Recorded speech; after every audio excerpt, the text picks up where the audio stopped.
La reina regent Maria Cristina es feia portar cada any directament a Madrid cireres de Caldes de Montbui. És un exemple que mostra la qualitat de la cirera de la zona. Per això el municipi celebra des de fa uns anys unes jornades gastronòmiques en homenatge a aquest fruit. Tot i així, aquest any la collita ha vingut marcada per la pluja. Mal any per les cireres. Aigua, molta aquest mes de maig i temperatures fredes per la nit fan que la temporada comenci amb un clar qualificatiu. Malament. No, jo com ho veieu, aquests encara s'han de collir el que hi ha. Són molt poques cireres. No sé per què, crec que és l'aigua més que res. Una cosa i un altre dia que es va arribar a 1 o 2 graus sota zero. Unes gelades d'aquelles que en diuen negre. I això és el que fa més mal. En Joan Bellavista té 7 varietats de cireres en el seu terreny de Caldes de Montbui, però en gairebé totes es troba en menys quantitat que altres anys. I és que les millors condicions perquè la cirera floreixi és que no hi hagi gelades i que un cop florida no hi hagi ni molt ni poc sol. Pel que fa a les temperatures, les ideals són una màxima de 16 graus i una mínima de 4. Aquest any la producció baixa moltíssim, com a mínim al camp que gestiona en Joan Bellavista, que recollirà uns 200 o 300 quilos quan les xifres multipliquen un any normal. En poden sortir 2.000, 2.500, un any bo, que les puguis collir. Hi ha hagut anys que he tingut la gran anyada i en 10 minuts s'han collit totes, amb una pedregada, que també m'ha passat. En Joan distribueix les cireres en algunes botigues i restaurants de la Vila Termal, i és que la cirera de Caldes té el seu propi fet diferencial. Són algo més dolces, més aquestes que baixen de l'Aragó i d'aquí a Fraga, per exemple, que jo hi vaig bastant per allà i n'hi ha barbaritats de cireres, però tenen un altre gust, les d'aquí. És una cirera... El clima o la terra, no ho sé, tenen un altre gustet. I la dolçor és molt important en aquest fruit. La cirera, com més dolça, millor, i per tamany potser és allà. També n'hi ha aquí, però és més dolça allà, la cirera aquesta. La cirera calderina està molt ben valorada, també fora del poble. De fet, la reina regenta Maria Cristina se'n feia portar cada any a Madrid. Durant la Guerra Civil es va emetre paper moneda amb un detall a l'anvers de la cirera de Caldes. Avui en dia el reconeixement es manté. Sé que la demanen, aquests majoristes els hi demanen a molta gent si és de Caldes. Inclús alguns posen cirera de Caldes i no és de Caldes. Això també se n'hauria de parlar, oi? La cirera de Caldes, coneguda des de fa dècades, es reafirma mitjançant les jornades gastronòmiques de la cirera. Posa en valor un producte que ha anat a menys. De 20 anys o 40 enrere jo me recordo aquí a Caldes que es collien barbaritats. Tot això que esteu aquí al costat d'aquests camps, que ara són sembrats, tot eren cireres, això 40-50 anys enrere.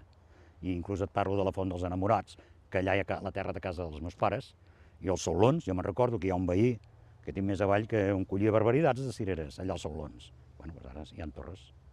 L'evolució com ha canviat, però tot a Caldes sortien barbaritats de cireres cada dia, cada dia. Per dir-te que de la temporada sortien més cireres en un dia a Caldes de 50 anys enrere que no el que collim ara tots els que som aquí en tota la temporada. Això és així. Malgrat la caiguda de la quantitat que recollirà de cirera primerenca, en Joan porta diversos dies collint les que han florit. Diu que tot i que la crisi també ha arribat aquesta fruita, a les botigues i comerços no en faltaran pas. I de l'arbre i l'horta, a la cuina i la taula. La cirera calderina protagonitza un any més les jornades gastronòmiques en 10 restaurants calderins, menús a base de cireres. Hola, estem aquí al restaurant El Remei de Caldes i que el menú de les cireres d'enguany és aquest, que podeu veure aquí. Un gazpacho de cireres, un magret amb salsa de cireres, un flam de mató, del mató de Caldes amb carquinyolis de cireres i si voleu podeu trobar el plat de cireres que en aquest moment són l'esborlat i són del pagès d'aquí Caldes, del Joan Bellavista, que té molt bona qualitat de cireres. És la proposta del restaurant El Remei de Caldes, un dels que participen en la 7ª edició de les jornades, uns dies per tastar diferents creacions culinàries amb un fruit que funciona tan bé com a postres que com a plat principal. Gran part de les cireres de Caldes són de l'especialitat burlat, que és una cirera, com podeu veure aquí, molt vermellosa, molt gran, dolceta, i té una textura molt carnosa. Segons el restaurant, les jornades es van consolidant cada any i cada cop són més les persones que s'apropen als establiments calderins durant aquests dies, més i de més lluny, de dins i de fora del Vallès Oriental. És una bona iniciativa. Vull dir, va començar de manera així una mica tímidament, però cada any tenim més afluència de gent. També la gent ja coneix que més o menys cap a les mateixes dades fem aquestes jornades i inclús altra gent que ens han vingut a provar-ho altres anys, aquest any repeteixen. Vull dir, no només la gent de Caldes, sinó tota la gent que ens ve de fora. De fet, en aquesta edició s'allarga la durada de les jornades fins a meitats del mes de juliol i, a més, s'amenitzen els sopars amb concerts musicals de l'Escola Municipal de Música Joan Valls cada divendres i dissabte. Aquest any s'aposta per combinar la cirera amb altres productes locals. Una de les idees va ser que un dels plats que es proposés estigués elaborat amb un producte de Caldes. Aleshores, en aquest cas, el nostre plat ha sigut el flam de mató, que l'hem elaborat amb mató de Cal Clotet. I després el culés de cireres i s'havia de combinar les dues coses, el producte de Caldes i les cireres.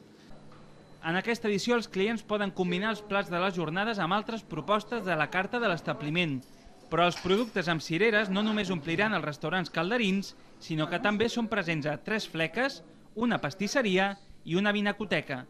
Un dels actes centrals de les jornades passarà el proper 13 de juny, amb el tradicional concurs de golafres de cireres, que aplega desenes d'apassionats per aquesta fruita calderina en el marc de la Fira Botiga Local.